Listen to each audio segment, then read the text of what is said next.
In this section, we'll be covering how to add a tracking number to your listing, including if you need a shipping insurance. There is two ways for you to ship something. One way is to print your own postage stamps in your own house using a printer.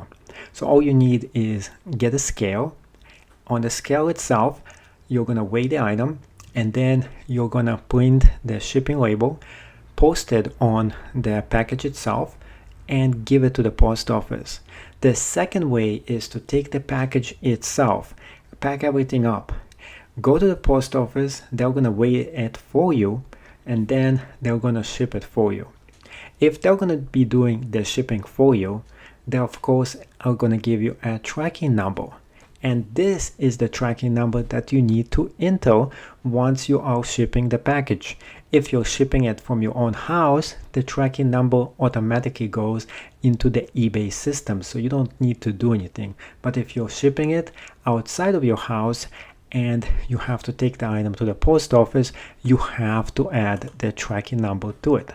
So once the item actually is paid for with PayPal itself, and it gives you the option to print the shipping label to it, that's when you can go and add the shipping number.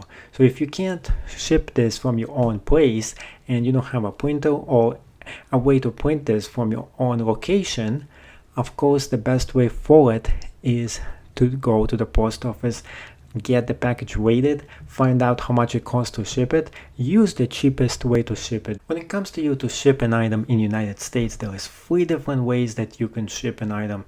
First off is to use the United States Post Office, second is to use Federal Express, and third is UPS.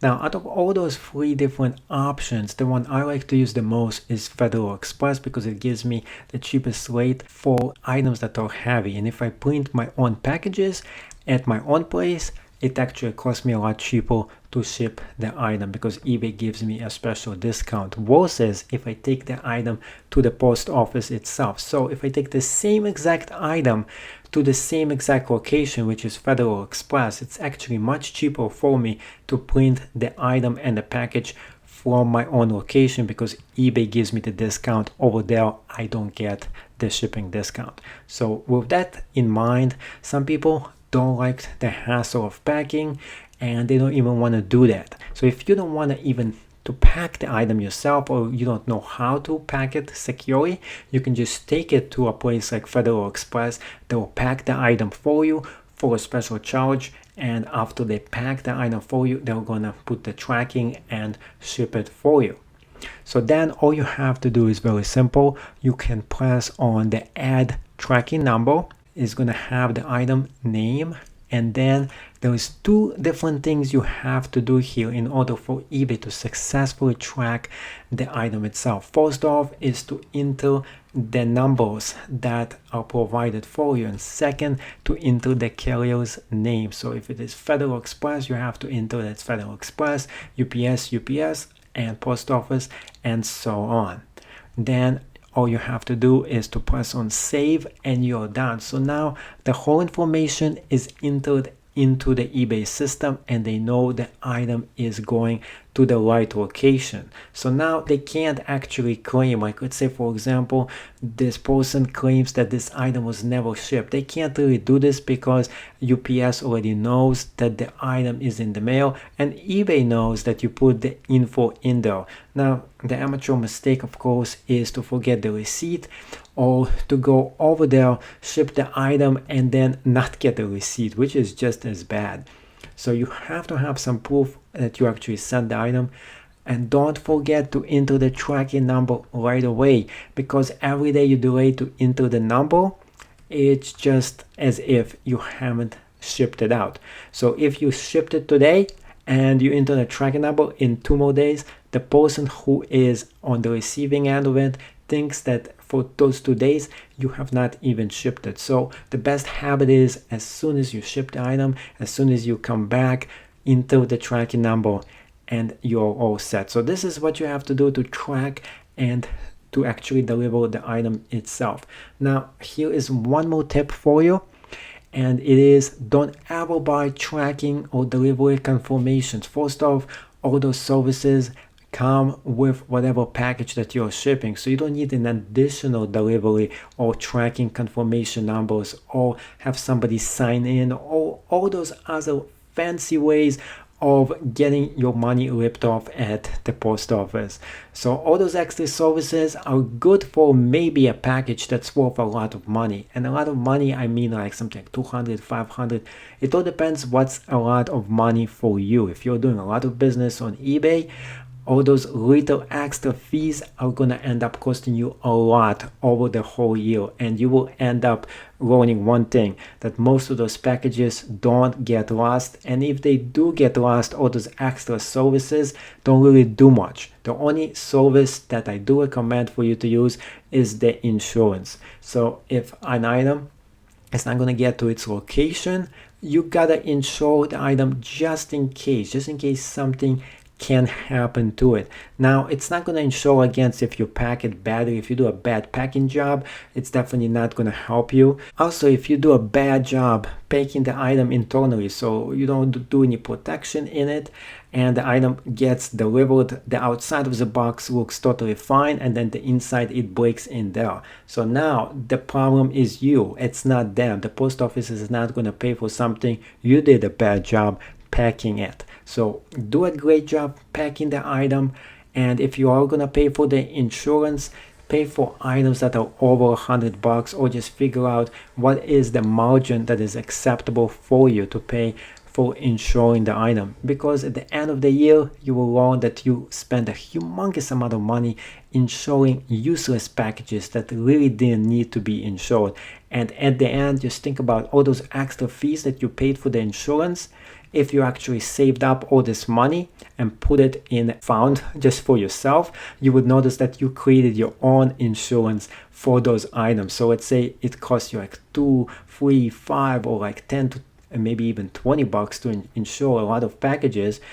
Do the math during the whole year and you will see how much money you wasted on insurance, and you could have just put it aside just in case something does get broken. So it all depends on the value of the item and your actually ability to think about, is it really worth insuring 1,000 item? Of course it is.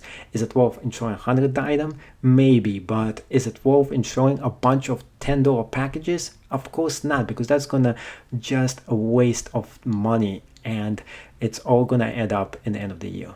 So see you in the next lecture for more tips how to make money on eBay. Starting a business on eBay is very exciting. But then again, there is the business part of the eBay itself, and it comes down to fees. And there is money that you have to pay. Although the listing is free for the first 50 listings, you do have to pay money every single time you list above the 50 free listings, and when you have to pay the final value fee.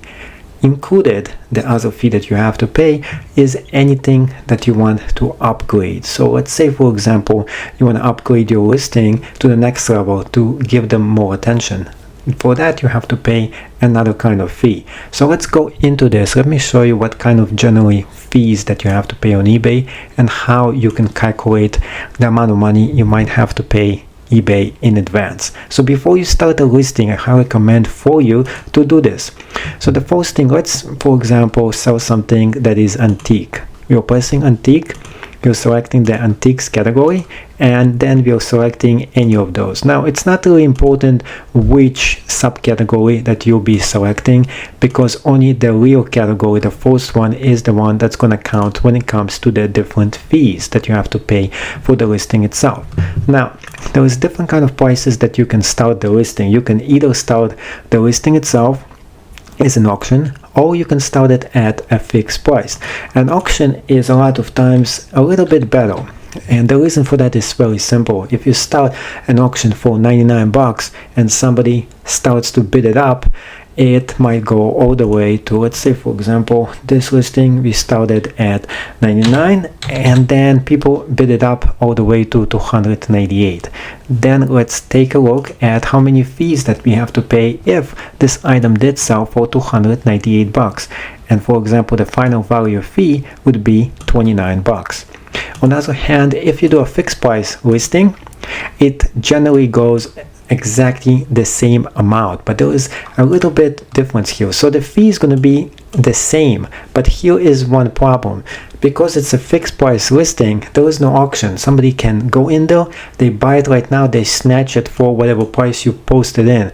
But the only problem with this is very simple. If they buy it at this price, it could be that you listed at the wrong price. So let's say, for example, you listed it at 99 bucks and somebody buys it right away. Now, of course, your fees are only going to be 9 bucks, but your profit is going to be so much less because it could have went up all the way to 299. So you might say, why should you actually price the item itself in a fixed price? Well, on an auction I can get so much better price, and here is the reason for that. So for example, if you put something at 99 bucks, there is no telling what price it's gonna end. And on the other hand, if you want to sell it 298 and you think that's the price that it should go for, this is something you'll estimate. You don't know if it's going to get to that level, but what thing that you do know is that if you start your auction at 298, it's not that likely that somebody is going to snatch it for that amount. And at the same time, it's going to take you a whole week to wait until somebody actually buys it. And people are impatient. They might not want to wait a whole week and they might pass it over, especially if it's going to be an auction. Versus in a fixed price, they have to get it now at this price or the item will be gone, especially if it's one of a kind item. So that's the benefits of you actually choosing between the fixed price and an auction style. So you do have to experiment to find out which one works for you. And in terms of the fees, let's go back into the fees themselves. There is all kinds of listing upgrades that you can use, such as Gallery Plus, which makes the item looks much larger.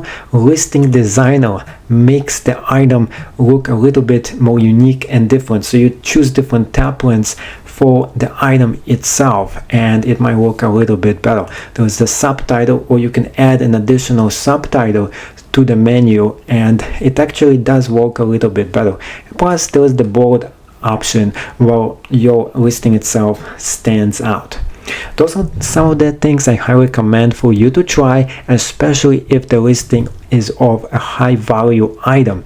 A high value item means like $100 or more. Generally, I like to do this for an item that cost me around $300, $500. The higher priced item, the more I want it to stand out, the more attention I want this item to actually get, because this is going to give me a lot more profit.